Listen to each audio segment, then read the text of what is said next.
My name is Kamel Wafer, and this is my case study on Terrence Howard's negotiations with Marvel for Iron Man 2. It is difficult to think that anyone other than Don Cheadle could wear the War Machine suit in the Iron Man movies, but it was Terrence Howard who was originally supposed to be in that role. When you think of the MCU, you applaud their attention to detail and the way actors playing their characters have essentially become the gold standard for how they should look. Terrence Howard would have been in the same position had he stayed, but negotiations with Marvel fell through. So what went wrong? In lots of ways, it was a monetary issue. The MCU was still in the early stages, nobody knew at that point how big it would become, but more than the money issue, it seemed to also point to the relationship between Robert Downey Jr. and Terrence Howard souring. In an interview back in 2013, Howard was quoted as saying, "It turns out the person that I helped become Iron Man, when it was time to re-up for the second one, took the money that was supposed to go to me and pushed me out." Reports show that Terrence Howard's second contract would have paid him $8 million, which was $4.5 million more than the $3.5 million he was originally paid for the first Iron Man movie. So imagine Howard's surprise when Marvel decided to cut down the role of his character and came back to him with the offer of just $1 million to reprise his role in the second movie. Howard felt gutted and taken advantage of. Not only was that not what was agreed upon in his contract, that would have been a pay cut from the first movie. Marvel took a take it or leave it approach. Terrence Howard found this upsetting because he recommended Robert Downey Jr. for the role in the first place. Robert Downey Jr. was paid just $500,000 for the titular role in Iron Man because the people at Marvel weren't sure if they could put their trust in him. We're a little over a decade later, and he is the face of the entire franchise. Downey Jr. was paid $10 million just for 8 minutes of screen time. 8 minutes of screen time in Spider-Man Homecoming, to give you a perspective of how valuable he is to the franchise now. There's no way Howard or Marvel could have known how big this would become. However, Terrence did believe, after the success of the first movie, he deserved some credit, and his contract should have reflected that. Marvel did not see it the same way. According to a 2008 EW report, Howard allegedly exhibited difficult behavior on set, and director Jon Favreau was ultimately unhappy with Howard's performance and spent a lot of time cutting and reshooting his scenes. Because of this, they scaled down the roadie role, thus the drastically reduced contract. Terrence was taken aback because he thought everything was good. In fact, no behavioral problems were mentioned until it came time to renegotiate his contract. He felt it unfair of them. To be fair, history will show that both Howard and Marvel can be tough to work with. Howard is known to be hot-headed, while Marvel is known to be very stubborn. They are also known for underbidding for their actors.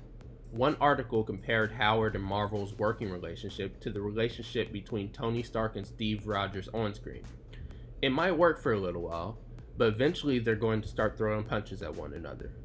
When you look at the relationship between Tony Stark and Steve Rogers in the movies, this is true, even though they were really best friends. Their communication styles and their co-leaderships of the Avengers eventually put them at odds. This is exactly what happened between Terrence Howard and Marvel. As stated previously, Howard says there was never any mention of behavioral issues that would have ever given him a chance to change. The fact that he was the first to sign his contract for Iron Man 2 seems to back that up. However, if they ended up paying Robert Downey Jr. more than they originally planned, they would have had less to spend on a supporting role such as James Rhodes, so they came back with the offer of $1 million. Howard, fresh off an Oscar, declined in the role, eventually went to Don Cheadle. Now, I believe Howard is to be commended. He did a really good job of hanging in for the deal. According to Howard, his agent said a big F you after receiving the offer of $1 million and put the phone down. Within 24 hours, Don Cheadle had been hired in his place. Howard picks up the story.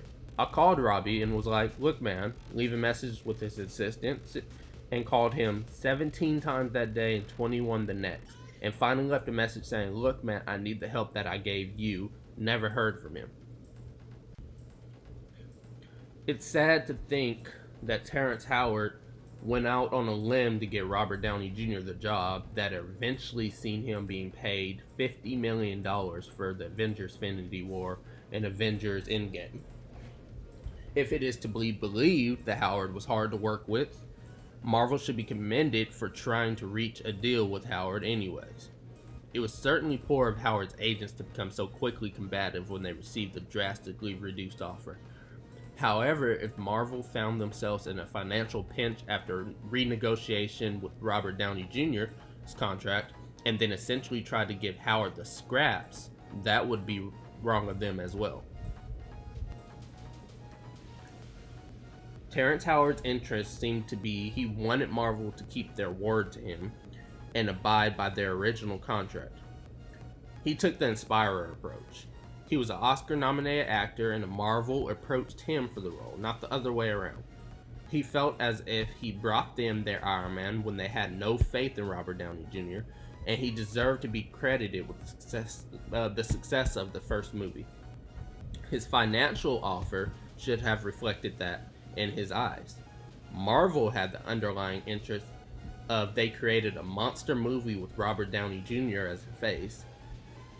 Changing that could have damaged their image going forward, and they wanted to keep their leading man happy. Marvel probably felt that the other roles weren't as important as Iron Man, and if they lost Terrence Howard in the process, they were okay with that. They took the commanding approach.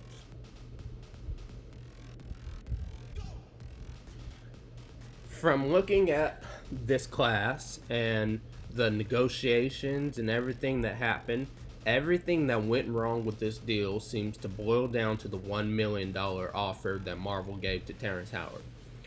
When they took the take it or leave it approach, they essentially put the negotiations into what game theory would describe as a zero-sum outcome. If Terrence Howard's main interest was to be in the Marvel Universe, then perhaps it would have been a win-win situation, but it wasn't.